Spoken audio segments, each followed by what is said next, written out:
The future of Red Dead Online is very bright. In fact, it is so bright that Rockstar has taken the time to give fans a glimpse at the future of the game through different media outlets like IGN, VG247, and others, but today we are taking a different approach to this, and with those ideas in mind, JmCooKie, Pineapple, and I are coming together for a 3-part exclusive collab video series, which you can find across all 3 of our channels. My part you are watching right now being one of the 3 episodes, and you can find part 1 on Pineapple's channel and part 3 on JmCookie's channel. Of course, I highly advise you guys go check both of them out and subscribe if you have not already. Both JmCooKie and Pineapple's channel will be linked down in the description below, and this was a lot of fun to make, and we hope you guys enjoy. In this video, it's a dialogue piece where we discuss multiple different roles and role expansions Rockstar can add into the game over the coming months and years, but we wanted to add a special element to this collab. We want your feedback, and we challenge you to leave some. If you guys hear something being discussed that you really like or don't like, or if any of our discussion gives you totally new ideas, please go down into the comments section below and leave a timestamp of the section of the video you were referencing and sound off with your own thoughts and opinions about anything to do with the future of Red Dead Online. We really hope you guys enjoy, and if you did, please let us know by requesting a part 2 and dropping a like on this video. Before we jump in, I also want to mention I am live every single day on twitch.tv, so if you are in the market for daily Red Dead Online live streams, you can be sure to always have a channel that is excited to have a conversation and play Red Dead Online with you. Without wasting any more time though, let's get started. Alright Cook, so you have 2 extra roles to be sharing. What are these going to be? Okay, so the first one comes under the title of Entertainer. So in game at the moment, actually I was watching your stream when you were at the bounty board in Saint Denis and you saw a poster for, I can't remember how to say this woman's name. It's Desiree Laflamme, is that right? Does that ring a bell? There's 2 people in story mode who do it. So there's these brothers who continually try to one-up each other.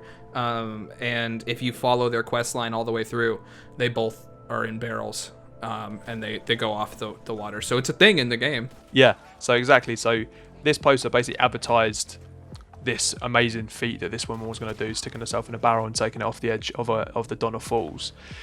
So what I was thinking, this sort of gave me the inspiration for the entertainer role. So basically what I was thinking, I know sideshows back in the day were like a massive thing where it'd literally be like almost like Madame Nazar's stagecoach, where she would just go around. Well, with sideshows, obviously they'd bring stuff along with them to like entertain towns and then move on to the next one. It's almost like a circus in a way. So with this role, what I was thinking was, it's not necessarily stunts that you're doing all the time, or with sideshows it was a lot about like the freaks that they had with them, to be fair. So if someone had an extra leg, then they're being invited to the sideshow. But with this one, so this role, what I'm thinking is, let's say Desiree Laflamme, apparently I've seen some stuff about she might be dead, but that's for this video, let's just imagine that she's not dead. So she needs some help, let's say with her sideshow, and she's going around and she sort of employs you to help her out with it or carry it on if she's dead. Maybe some family come and, you know, bring you into the fold if she needs this sideshow continued in her legacy. But basically, so the progression that I'm thinking of with this is that you start with like a small act, something like, I don't know, say you've got Laflamme up against like a spinning board, you know, that where they're throwing knives at someone who's spinning in a circle, and that could be, I don't know, maybe it could be like a like syncing up like buttons to make sure that the knife was released at the right time. And there's always like a potential that you could accidentally kill someone. Say you're pulling someone from the crowd of the NPCs that are watching, and the target is to miss the person with the knives, but maybe accidentally sometimes you could, you know, impale someone, and then the riot can continue from there. But also things like doing horses. But then also doing things like tricks on the back of horses as well. Maybe that as you move through the sideshow, you're trying to entertain people in the best way you can. So a development could be that you learn how to do tricks on a horseback, and those can then be applied in free roam as well. So I don't know if you've seen images of these guys who are able to like ride a horse, literally doing a one-hand handstand. This is it's a tricky sort of role to flesh out. I think there's a load of different variables. For a while I was thinking like maybe you could even chuck balloons into this and people doing jumps out of balloons and stuff, but I don't know how that would work with free roam, and whether that would have to be in sort of separate lobbies. But I don't know if there's anything springing to the mind of you guys right now. It sounds like there's definitely like a lot going on with it, you know, and I think it's for Rockstar, not that they can't necessarily implement it all, but it's kind of like how it would make sense for the player, you know, how they get like gold or money or XP or whatever, as well as, I mean, because this would be like a big immersion role. Like this sounds like something that, you know, you're not necessarily gonna grind because you're trying to get to 1,000 gold in Red Dead Online, but you just want to kind of mess around and actually be entertained yourself, you know, except in the game and getting you into that role, right? So there's ways for Rockstar to do it. My biggest concern, I would say, is how they implement it for it to be fun for players. But they could just make all of this stuff like a lot of quick time events, right? Like they're not gonna put in necessarily different animations for the player and you actually maybe doing something like that, but it's like, you know, hit triangle to throw the knife, or, you know, hit X to get launched out of the cannon or whatever, like things like that, right? Hold square and move the left stick to walk the tightrope.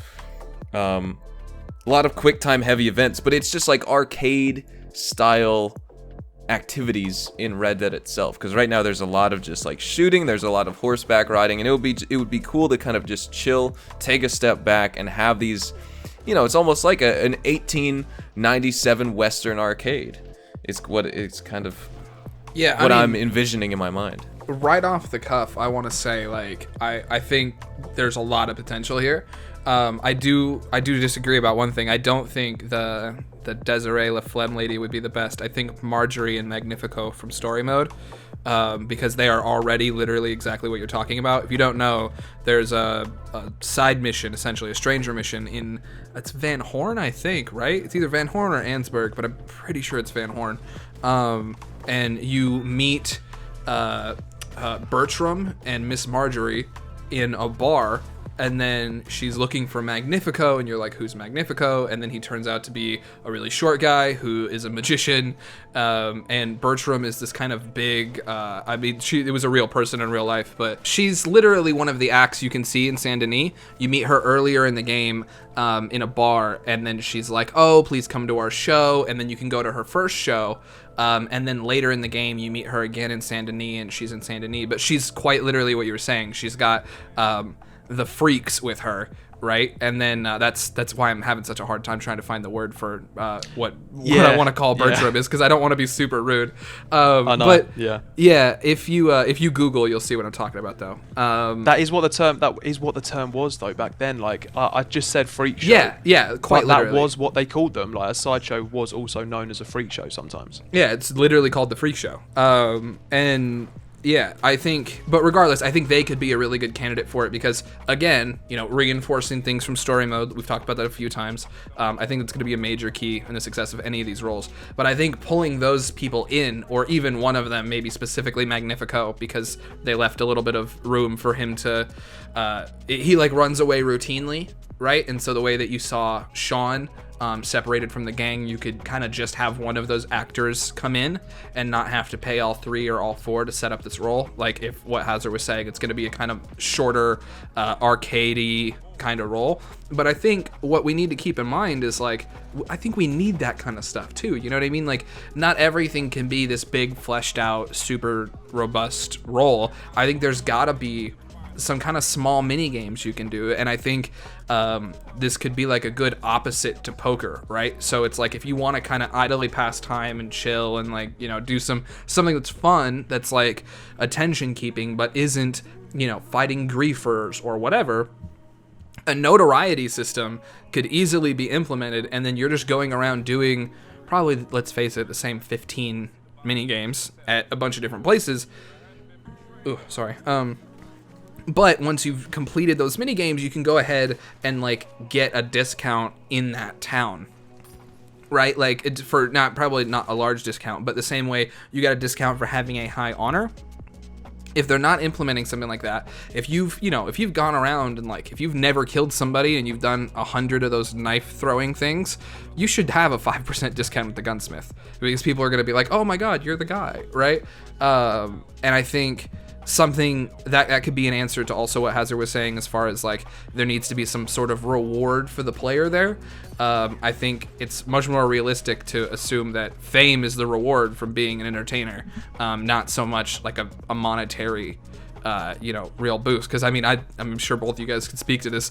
Like we all do some version of entertainment professionally, and it's like the main byproduct of this is the like not fame, but it's the the attention and stuff like that. Not so much the money or anything else like that. So I feel like at the end of the day, it could be really cool to implement, and then there could also be a good reason for players to want to do it. You know what I mean? Like not only is it chill, but you can kind of help your player out in the long term by having a chiller, much more involved role. Just something to build on top of that as well is like, that I like to think of these things as like the role and the progression, like the story with the role, because I think Rockstar's really got to hone in on that.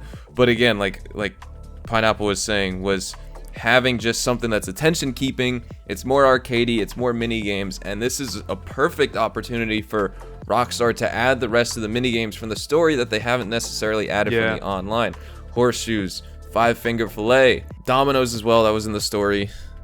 Like these are all things, it's just interesting how they haven't just added that. I'm surprised it didn't come out with the poker thing. Same with poker was added, and you literally just play 5-card draw or 5-card stud or whatever it is. Like there's nothing else. There's not a second set of like a different poker table you could do to do a different game. It's literally just that, the most basic. Talking of that, I might end up talking about that later on in this video, along those sort of lines, as a little like a teaser, just to stay peek. Stay tuned for the next 2 minutes and you'll find out. That's sort of my style, innit? Stay tuned for 2 minutes. That's all I ask from people. I do just want to end with what I was saying here too, is just like the fun with this is just taking part in the activities, right? Like I'm not gonna sit down and be like, okay, I'm trying to rank up 10 times tonight, I'm gonna go play dominoes, or something like that. Like I'm gonna get into missions where there's a lot of gunfights, I want to storm some forts and fight with the army or do whatever.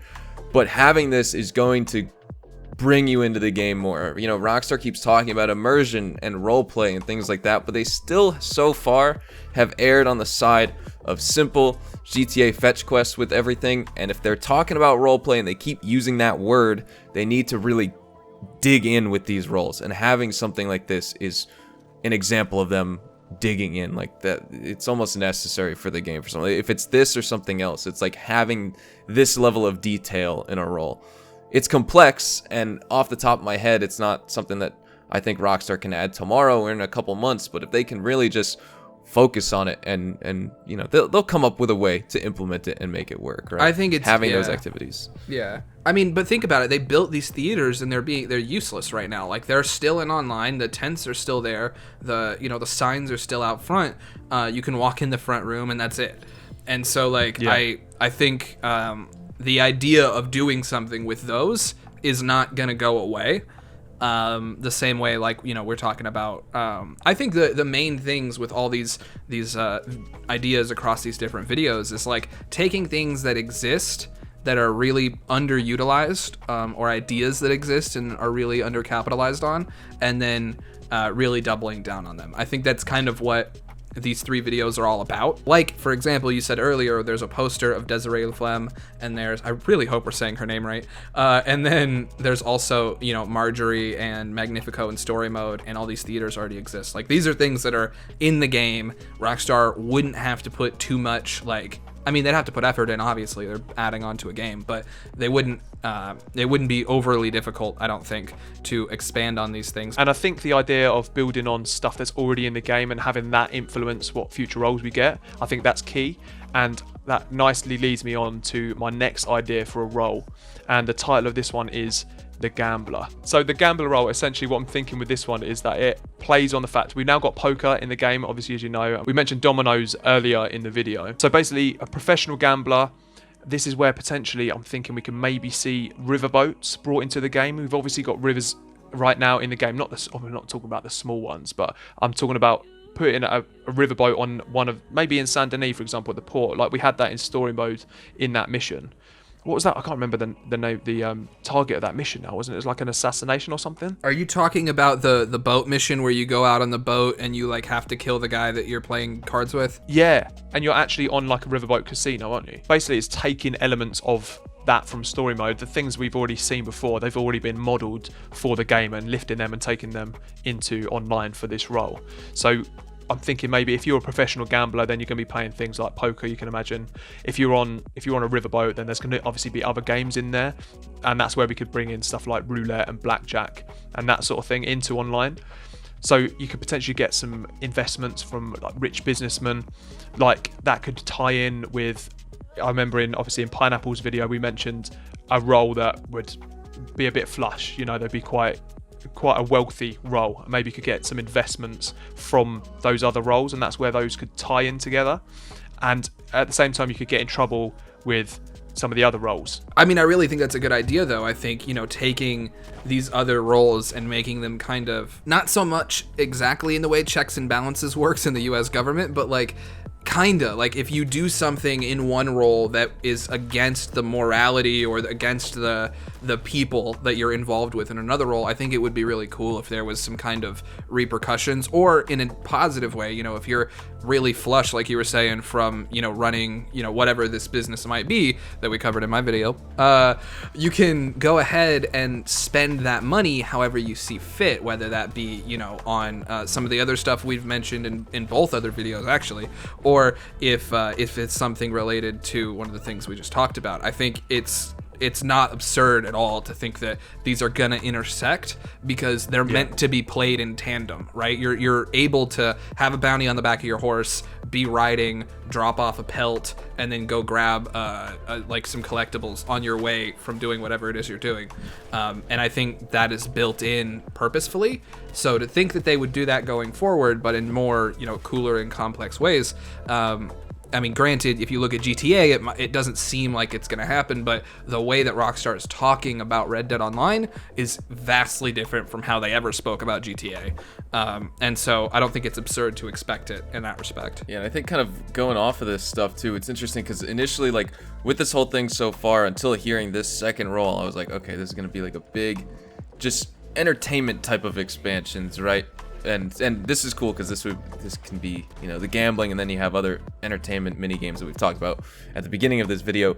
But almost this could encompass like any type of simulator, you know, like the zoo simulator, or like what's it, like Planet Coaster, or like a flight simulator where you're maintaining things in that game. So you could be maintaining that riverboat, trying to keep customers happy, in addition to playing poker matches yourself if you want to do that. But like, it's kind of like you're running that ship, so you got to make sure like you're doing activities to make sure you have alcohol for people. Oh, that's an interesting take. Yeah, you know, keep it topped up with food, alcohol, anything else you'd have on like a riverboat, of course. Yeah, no, I like that. But have that second aspect to it, so it's almost like you can have the fun of being on that riverboat, being that gambler, taking part in the games with people, but don't have too much fun, because remember, you're still the business owner here. You need to take care of your stuff sometimes, right? So go out, steal a shipment of moonshine. But if you go out and you know, secure a shipment of moonshine, steal moonshine for your riverboat, but at that point they've introduced the lawman, which is a high honor version of a bounty hunter, you should have some conflicts there, right? Like you're going into one area with like, you know, a high moral authority, and then like the cops are stealing moonshine for gambling. But you know, I think it'll be cool when they've got these kind of more, I don't want to say more complex, but more dynamic honor systems. Because I don't think you should lose necessarily your badge if you're doing, but I do think that there should be some sort of like, at least a line of dialogue that's like, aren't you a cop? Like, yeah, and maybe if you do that, you can't necessarily do like high honor related activities if you were that like sheriff in Valentine, or the marshal of like New Hanover, or whatever that type of idea could be. I don't want to get too off topic with it, but it's like the moonshine could also be, my initial thing with that a while ago was thinking that would just be an expansion to the trader. Instead of delivering pelts, you're delivering moonshine to a town. But it's like, that's how much these roles can intersect, is because you just stealing moonshine for your riverboat to make sure people have alcohol while they're there, you know, the players, or just NPCs gambling just to give it ambiance and environment. It's like, you can choose to do it in so many different ways. Like, do you want it for your trader business? Do you want it for your riverboat? Or, you know, do you maybe not necessarily want to do it at all because you want to maintain that high honor sheriff look in Valentine or wherever you're. So there's like so many different places for it to go. But like having the entertainment and the activities of like, you know, that entertainer role you were talking about, Cook, as well as the gambler, the professional gambler with the riverboat, is it's like you have the activities and you also have the maintenance that comes with it, the chores and the fun. That would make such a good role. I think being able to have the roles interact with each other, for me, that would be such an amazing thing for them to introduce. So like as you said about the trader having that access to the moonshine or selling moonshine, having, let's say, I don't know, say you're on the riverboat and there's a bounty target on there, so a bounty hunter has to come onto that riverboat to take down that target. Having the roles interact with each other, I think that's such a key thing for me personally moving forward. Honestly, what Hazard just said kind of shook me a little bit. Like, I think it's such a good idea to have the moonshine be optional what you want to do with it, right? So the same way right now, if you pick up a pelt, do you take that to the butcher? Do you take that to the trader? Do you have a trader table, you know, or a butcher's table at your camp, excuse me? But I think the same, you know, taking that same mindset and applying it to the you know, the riverboat thing that we're talking about would be really cool. Like if you bring a shipment of moonshine to the riverboat instead of to, you know, your own individual camp, you might get $50 less because you don't have the moonshine at your camp to sell via the trader business, but you can take that moonshine and it provides, you know, 6 points of like happiness or pleasure or satisfaction, you know, however they're rating inside the riverboat. And then, you know, you can make the choice of like, do I want my riverboat to be operating at prime capacity, or do I want this extra $50 of quick cash? What is the benefit on either side? Like, I think that's a great way to do it. And they've kind of already like vaguely laid the groundwork for this with the whole, for me at least, the collector and the bounty hunter. You kind of needed to have the horseback perk of riding and being able to go into Eagle Eye like that. You kind of needed that for the other, right? And so I think, yeah, I mean, personally at least, I think that was like a soft test of like, what if we really tried to intertwine these roles to where you're not going to be the best bounty hunter or the best collector that you can be until you've also been a little bit of a bounty hunter or a little bit of a collector or whatever.